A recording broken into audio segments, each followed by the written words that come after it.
Nah, itu 3 ulama besar. Itu ibu-ibunya adalah putri Raja Yazdajir III, penguasa Persia yang terakhir setelah dikalahkan umat Islam di era dan di zaman Sayyidina Umar bin Khattab radhiyallahu anhu.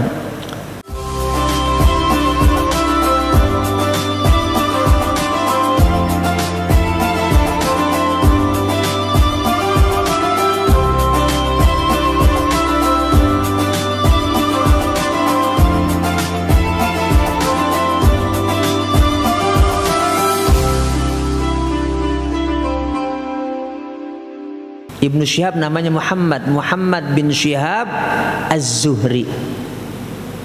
Nah, beliau ini lahir tahun 58 Hijriah.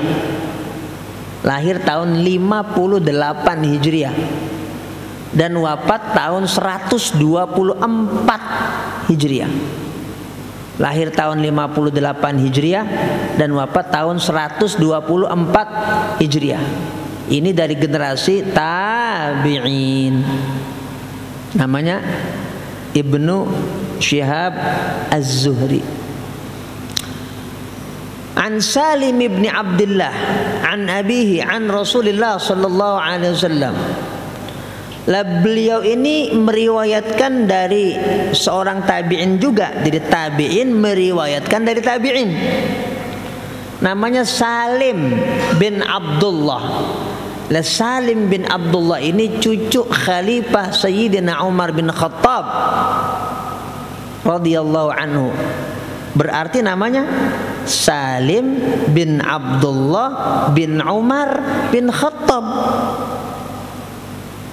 Salim bin Abdullah bin Umar bin Khattab.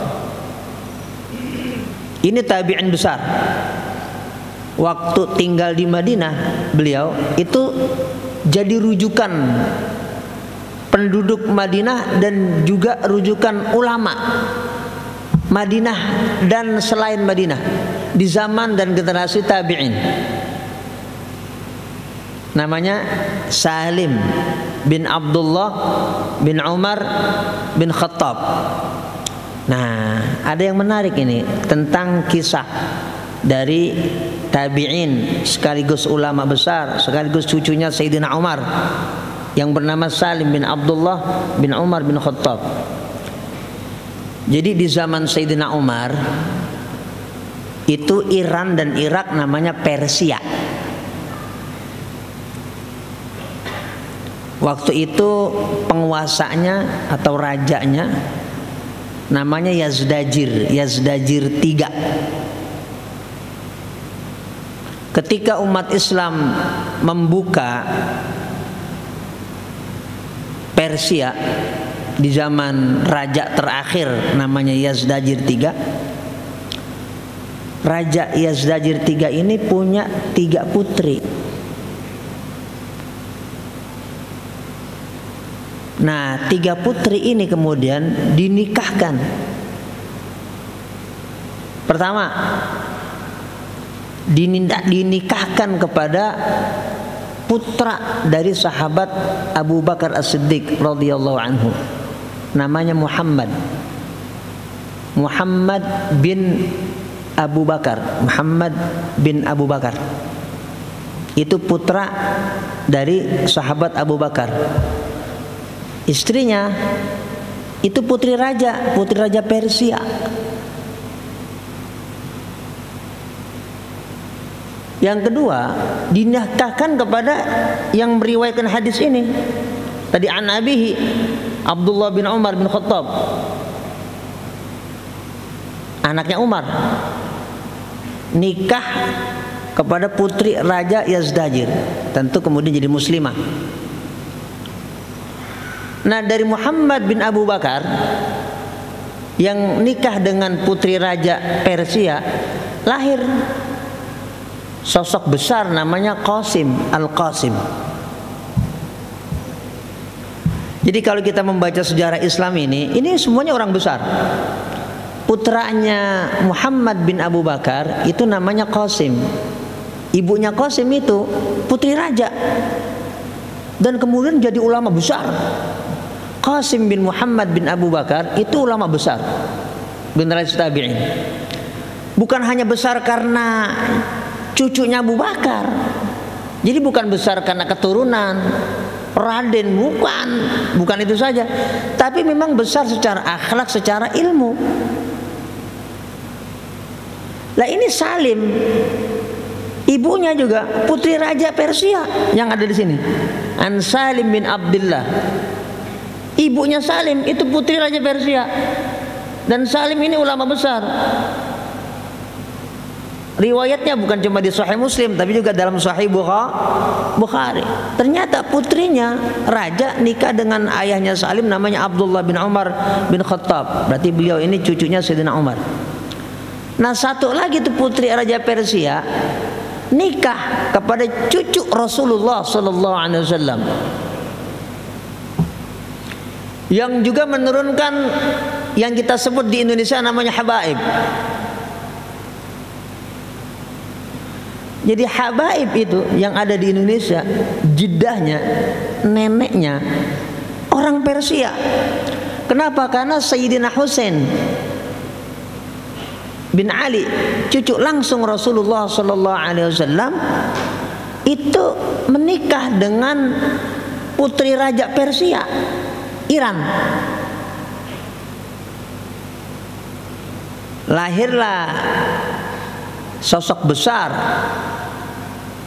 juga generasi tabi'in besar, namanya Ali. Jadi Ali bin Husain bin Ali lagi, Ali bin Husain bin Ali bin Abi Thalib, yang kemudian terkenal kita sebut dengan nama, bahkan itu sebenarnya laqab, kita sekarang jadi nama, Zainal Abidin. Nah, kita kan kalau sekarang Zainal Abidin itu apa? Nama. Orang Indonesia banyak yang namanya Zainal Abidin, ada Zainal Arifin. Jadi awal nama Zainal Abidin itu sebenarnya laqab, gelar. Gelarnya siapa? Gelarnya Ali. Ali siapa? Putranya Sayyidina Husain, cucu Rasulullah sallallahu alaihi wasallam. Lah itu Ali Zainal Abidin, ibunya orang Persia, putri raja, yang menikah dengan Sayyidina Husain, cucu Rasulullah sallallahu alaihi wasallam. Lahir putra namanya Ali, bergelar Zainal Abidin, Ali Zainal Abidin. Zainal Abidin itu artinya hiasan para ahli ibadah. Kenapa ini Ali dikasih laqab, dikasih gelar Zainal Abidin, hiasan para ahli ibadah? Karena satu hari semalam itu sholat 1000 rakaat.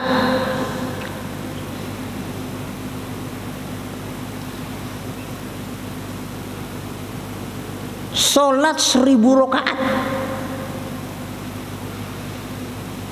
Itu Al-Imam Ali Zainal Abidin, sholat mutlak. Kayak apa itu kita, Pak Agus? Sholat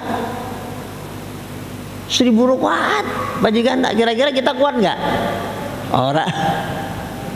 Makanya karena begitu luar biasa itu ibadahnya, padahal sudah mulia. Kenapa? Cicit Rasulullah udah mulia, tapi ternyata luar biasa menjadi contoh ibadah, sampai kemudian dikasih gelar Zainal Abidin. Itulah yang pertama kali menyandang gelar Zainal Abidin.